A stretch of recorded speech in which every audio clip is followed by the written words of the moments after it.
diante da luz, ficaram enfurecidos. E na sua fúria, queriam agredir o Senhor Jesus. E essa sua fúria fez com que a agressão fosse crescendo. E a sua violência fosse aumentando. E a sua tentativa de tomar Jesus e levá-lo à morte foi cada vez mais evidente. Eles tinham sangue nos olhos. Eles estavam de fato com as trevas se manifestando em convulsão, estavam nervosos contra Jesus, não aceitavam o que ele fazia. Eu preciso então que você agora me acompanhe em cada um destes itens, verificando na sua Bíblia o que estes homens em convulsão, irritados contra Cristo, passaram a fazer. Primeiro eu preciso observar com você, no versículo 44, que o Senhor Jesus os identificou.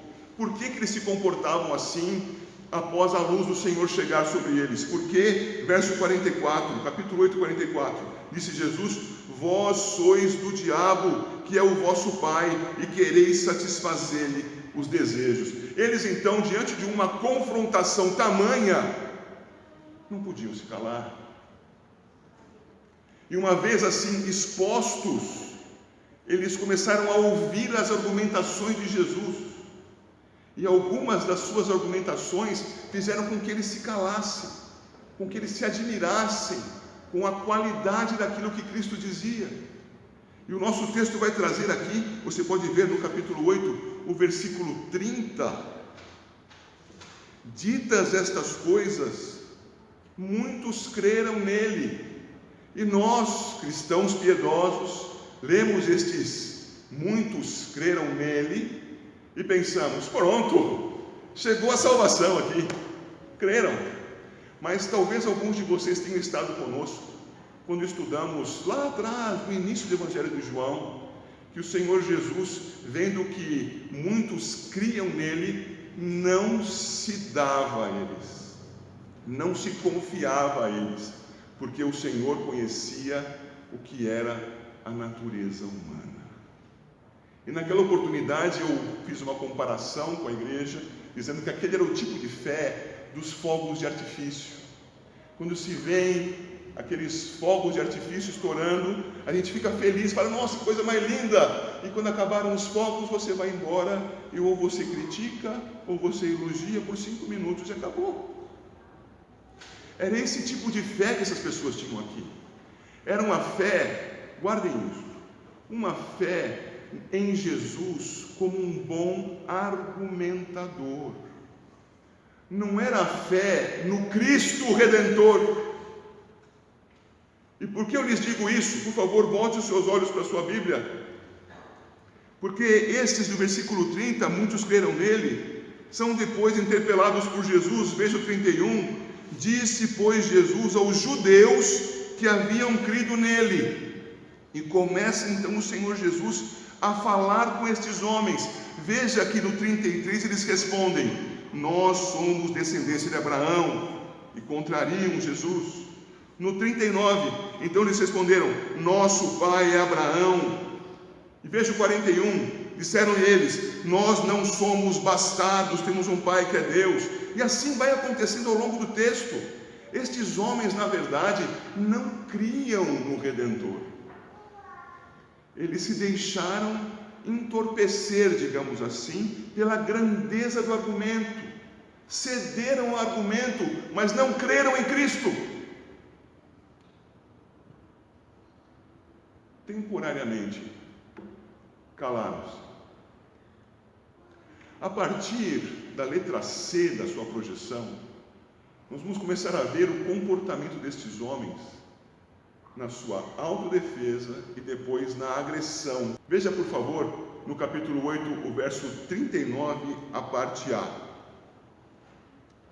Então lhe responderam: nosso pai é Abraão. E veja agora o 41, a parte B.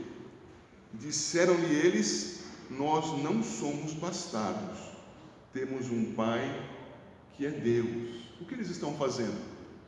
Eles estão se posicionando. Aparece um policial e chama a atenção de um homem nas suas bermudas, na beira da praia, fazendo alguma coisa inadequada segundo a lei e na perspectiva do guarda. O guarda diz àquele homem: o senhor precisa parar de fazer isso, senão, e o senão você imagina qual seja aí. Então este homem diz: como assim? Você sabe com quem você está falando? É o que eles estão fazendo aqui. Estão levantando os seus documentos.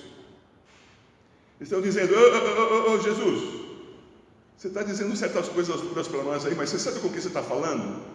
Nós somos filhos de Abraão, nós somos filhos de Deus. Eles estão se defendendo. Eles estão assumindo uma postura defensiva a fim de que, apoiados, possam atacar. É a carteirada. Depois de se autodefenderem com esse argumento, eles vão passar então a desafiar ao Senhor Jesus. E na letra D, nós vemos o primeiro desses desafios. Quando o Senhor Jesus, e nós veremos isso em seguida, defendia a qualidade do seu testemunho, dizendo que ele testemunhava junto com o Pai, portanto, dois faziam um testemunho legal. Eles vão perguntar ao Senhor Jesus, versículo 19, confira na sua Bíblia. Então eles lhe perguntaram: onde está o teu Pai? Percebe o desafio que há aí? Eu testemunho de mim, diz Jesus, mas o meu testemunho não é solitário. Eu estou testemunhando junto com meu Pai. E na vossa lei, quando dois testemunham, a lei aprova como um testemunho verdadeiro. Ah, é? Cadê o teu Pai? Nós só estamos vendo você. É um desafio. E há mais um desafio a seguir, quando eles vão dizer que, ou vão esperar que ele blasfeme. Veja, por favor, adiante, na junção do 24 com o 25, acompanhe, por favor. Jesus argumentava: por isso eu vos disse que morrereis nos vossos pecados, porque se não crerdes que eu sou, morrereis nos vossos pecados. Então lhe perguntaram: quem és tu? Jesus diz: se não crerdes que eu sou, morrereis nos vossos pecados. E eles então desafiam: quem és tu? Quem é teu Pai? Quem é você? Você precisa fazer a leitura desse texto enxergando rostos diante de você, enxergando sarcasmo, e enxergando neste caso particular o desafio. Então, mostre os seus documentos. Nós mostramos os nossos. Filhos de Abraão, filhos de Deus. E uma vez feito o desafio, eu vou adiante e vou para a letra F e mostro a vocês que eles usavam de ironia. No versículo 21, o Senhor Jesus diz, nós estudamos isso ao final do capítulo 7, na verdade no seu meio, nos versículos 32 em diante do capítulo 7, quando o Senhor Jesus afirmou a sua dupla natureza. Aqui de 21 a 24, ele volta a fazer a mesma afirmação, a sua dupla natureza, o Deus eterno presente na história. E no 21 ele diz: vou retirar-me, e vós me procurareis, mas perecereis no vosso pecado. Para onde eu vou, vós não podeis ir. E nós, estudando a palavra de Deus, vamos compreender o que ele está dizendo. Ele vive na terra na sua encarnação, mas ele é a natureza humana do ser divino na pessoa do Filho. A sua vida é eterna, gloriosa, toda poderosa. E ele então faz a menção a essa dupla natureza aqui uma vez mais. Mas vejam a ironia, versículo 22. Então diziam os judeus: terá ele acaso a intenção de suicidar-se? Porque diz: para onde eu vou, vós não podeis ir. Vocês não percebem o escárnio que há aqui? Há palavras de ofensa e de resistência ao Senhor Jesus. procurei alinhar assim para que você percebesse que há toda uma estrutura, embora no argumento judaico, que vai se redobrando e vai reforçando a oposição ao Senhor. E esta oposição agora, no programa que eu te apresento, tem 3 acusações seguidas. A primeira acusação que eu coloco aí está nos versos 13, que é o começo do discurso, e no 53, que é a segunda parte do discurso, na sua porção final. Veja o 13. Jesus disse: eu sou a luz do mundo, quem me segue não andará nas trevas, pelo contrário terá a luz da vida. E eles respondem: tu dás testemunho de ti mesmo, logo o teu testemunho não é verdadeiro. O que eles estão dizendo, irmãos? Jesus, mentiroso. É isso que eles estão dizendo. Essa é uma acusação. Ora, mas não há uma lei a respeito do falso testemunho? Eles estão dizendo que o Senhor Jesus quebrou a lei.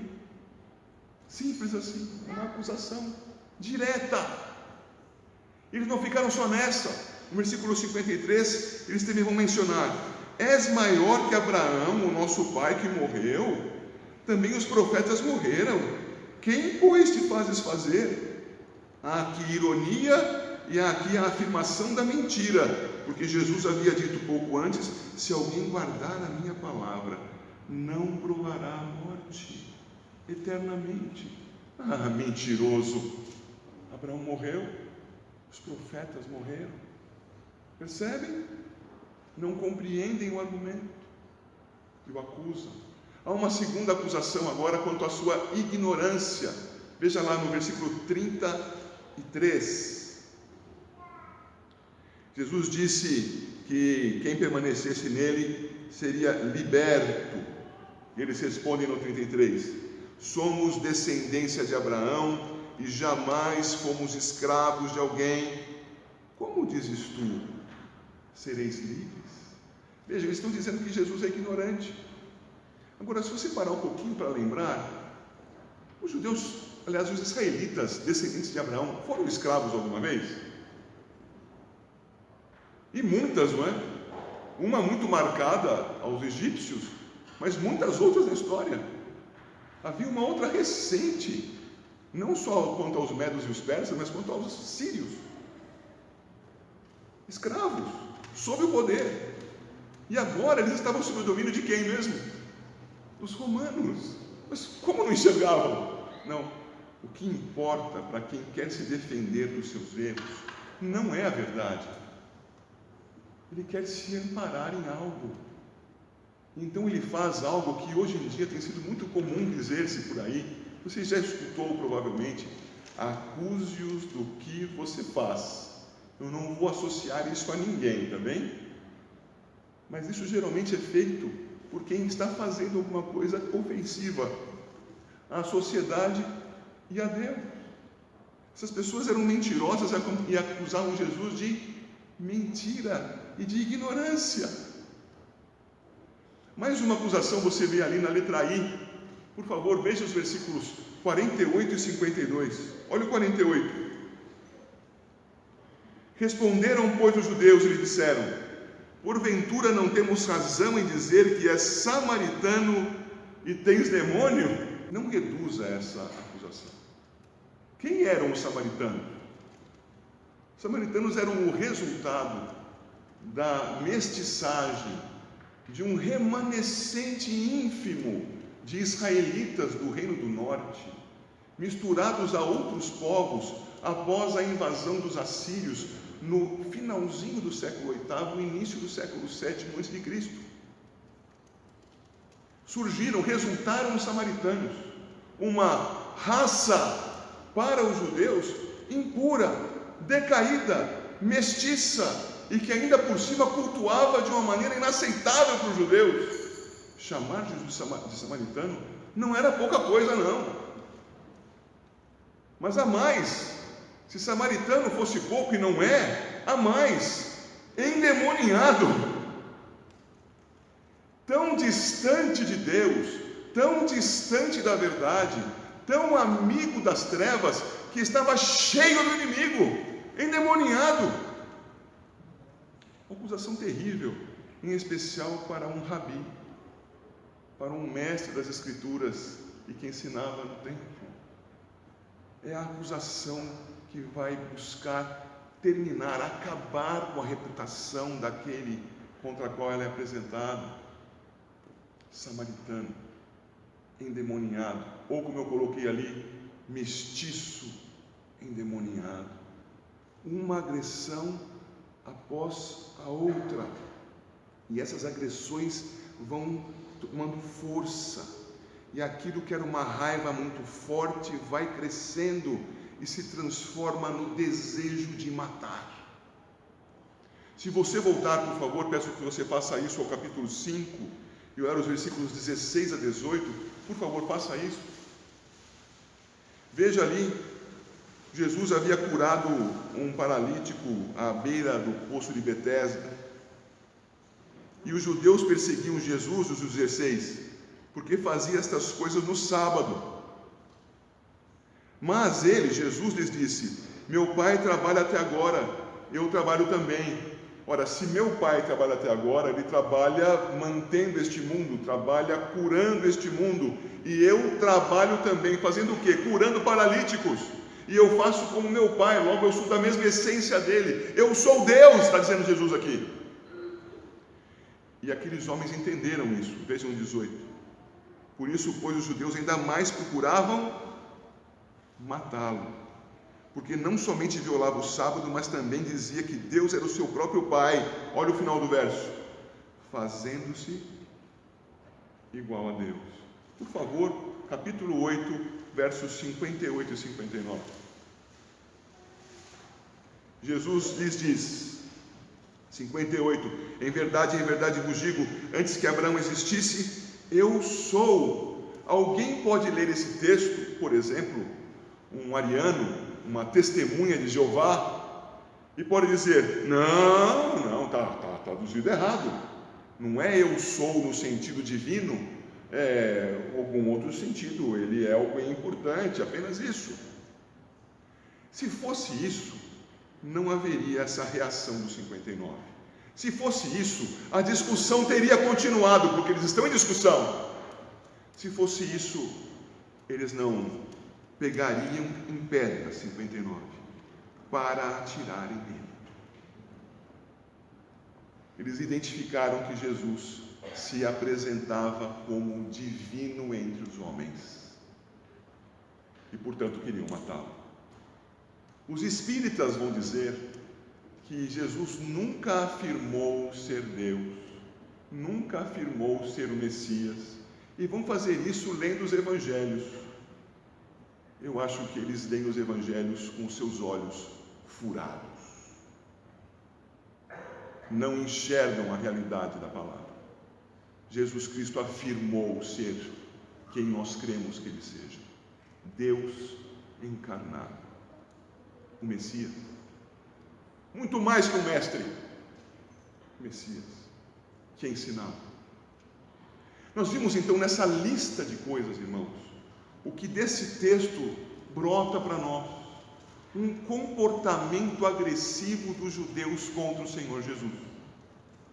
Tão agressivo com as palavras que chegou até mesmo a tomar pedras para atirar nele.